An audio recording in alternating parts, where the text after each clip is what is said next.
everyone. Welcome my dear 5th class students to your English 1 language. Okay, chapter 10 verbs, transitive and intransitive. We have completed up to chapter 9. Now let us go for the chapter 10. That is verbs, transitive and intransitive. Please open the textbook, my dear students, page number 54, and let us know about the verbs. Okay, so verbs, transitive and intransitive. So read the following passage here. Once upon a time, there lived a monkey in the forest by the side of a wide river. His house was in a very large mango tree. This mango tree was very tall and very big, and it gave fruit every day of the year. The monkey ate the fruit and gave it to his brothers and sisters and lived there very happily. One day, crocodile came from the west side of the forest and lay down in the soft sand between the mango tree and the river.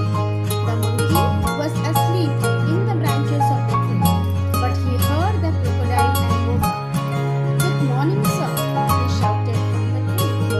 "You have come to us. Good, you are a guest. Please eat some of these mangoes. They are very sweet and good. You will like them." He climbed down the tree and gave the crocodile a few mangoes. The crocodile had the mangoes, and the two friends spent the whole morning in the shade of the tree. Did you understand anything from this passage, my dear students? The words in bold are verbs. Okay, you can see it is written in pinkish in color. Okay, so these words are what? They are called verbs. These words either show actions, lead, act, gave, etc., or tell us something about a person or a thing, was, are, etc. Okay, so these are all what? They are all verbs. Already we have learned about the verbs, isn't it? So, as you can see, every sentence must have a verb. To have a meaningful sentence, we need a subject and a verb in a sentence, isn't it? Without a subject and a verb, the sentence is incomplete. So, as you can see, every sentence must have a verb. A verb may consist of one or more than one word. Thus, a verb is a word which expresses an action or tells something about a person or a thing. Okay, thus a verb is a word which expresses an action or tells something about a person or a thing. This is what called a verb. We have already learned about the verb, isn't it? They are the action verbs. What are they, my dear students? They are the action verbs. Now let us know about the kinds of verbs. About the kinds of verbs. What do you mean by kinds of verbs? Transitive and intransitive. There are two kinds of verbs, transitive and intransitive. Okay, so before going to transitive and intransitive, I hope my students you are clear with the verbs. They are the action words. Okay, we have no verbs are of two types, isn't it? What are they? Auxiliary verbs and main verbs. Auxiliary means what? Helping verbs and main verbs, right? So, and auxiliary verbs, how many are there? 26, isn't it? And main verbs, we have three forms of main verbs: present form, past form, and past participle form. Okay, so this is all about your verbs. Now we will go for kinds of verbs: transitive and intransitive. So let us first of all read the following sentences.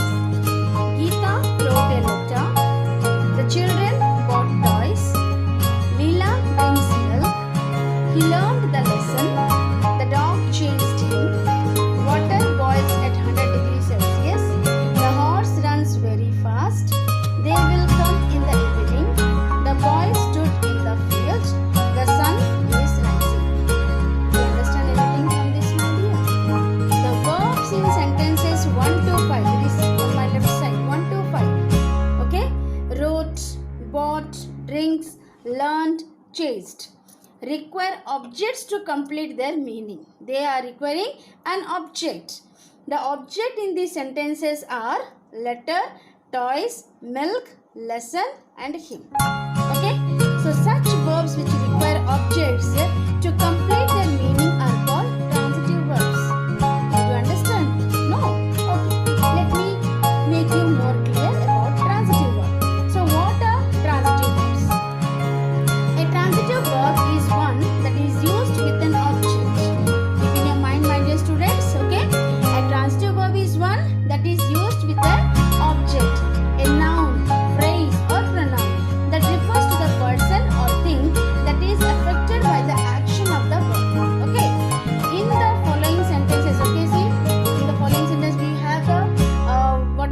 verb.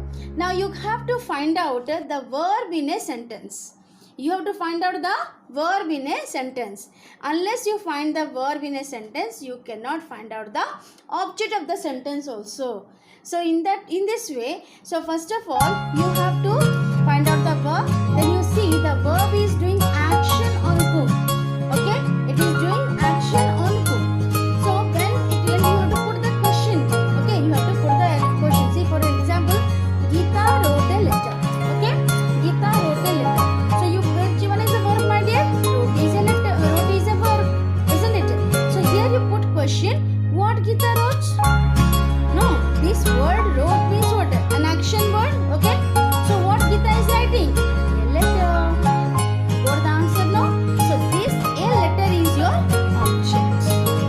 Okay, my dear. This letter will become your object, isn't it? No. So here in the some transitive verbs we have direct object, indirect object. But just you know for it now that this word is a verb. Wrote is a verb. So when we are putting question, what Geeta wrote? Letter. That means writing. Wrote means what? Writing something, isn't it? We are doing some action. Okay, when I am writing something, what writing? Letter writing. I am writing the letter. So this is my object. So when this sentence is carrying an object, this verb is carrying an object, this sentence is called a transitive sentence, or this verb is called a transitive verb. Why? Because this sentence carries an object. This verb carries an object. So we call it as a transitive sentence, or the verb contains a transitive. The verb is transitive verb. Is that clear, my dear students? Okay. So in this way here, okay. So we can find out the first of all the main common verb is very important to find out in the sentence. Then only you will be able to do it. Okay. Same way you can see in the next example. The children bought toys. Which one is the verb? Bought. Find out which word particularly. As I told you in the earlier class that each and every word in sentence belongs to what? To one part of the speech. Okay. So as there are 4 words here, so each word is belonging to any one part of the speech. So find out any part of the speech means there are 8 parts of speech. So find out verb is which word. Verb means what? Action words or helping verbs will be, isn't it? So find out that verb. So bought is an action word here, isn't it? So this is a verb here. Now find out the children bought toys. What the children bought? Toys. Got the answer? Because this is the object. That means bought. What bought here? Toys. So the bought action is doing toys, on toys, isn't it? That's why it is a transitive sentence, or we can say it is a transitive verb. Same way, Leela drinks milk. Drinks is an object. What Leela drinks? Milk. Put the question to the verb. You will get the object. Then he learned the lesson. What he learned? The lesson. The dog chased him. Whom the dog chased? Him. Your object. Okay. So here it may be either in the form of a noun or pronoun. Your object will be in the form of a noun or pronoun. But first of all, you have to find out the verb. Okay, you have to find out the verb and put the question to it. So such verbs which require objects to complete their meaning are called transitive verbs. Clear, my dear students? Okay. Now let us go for the next one. In the sentence 6 to 10. Here you see 6 to 10. Okay. Boils, runs, will, come, stood and is rising do not require objects to complete their meaning. That means here from 6 to 10, this sentence don't carry any objects. They don't carry an object. Let us go to the next page. So such verbs which do not require object to complete their meaning are called intransitive verbs. The sentences which carry an object called transitive. Okay, transitive verbs. And the which do not require object. The sentence which do not require object, or the verb which do not require object to complete their meaning are called intransitive verbs. The group of words such as at 100 degrees Celsius, very fast, in the evening and in the field following the verbs in sentences 6 to 10 are not objects. So just we'll see once, okay, we'll see examples, okay. So before that, let me give a definition for your intransitive verb here. An intransitive verb does not have an object. Be clear, my dear student. Transitive verb carries an object. Intransitive verb does not carry an object. Okay, so here you can see boils, runs, will come, stood and is rising. These are all what? These are all verbs. Isn't or not? These are all verbs. And these verbs, are they giving action on anything? Water boils. What water boils? We do not know. What the boils is doing action on whom? We do not know. We are not getting any answer. Isn't it? The horse runs very fast. What the horse runs? The runs, what action is done here?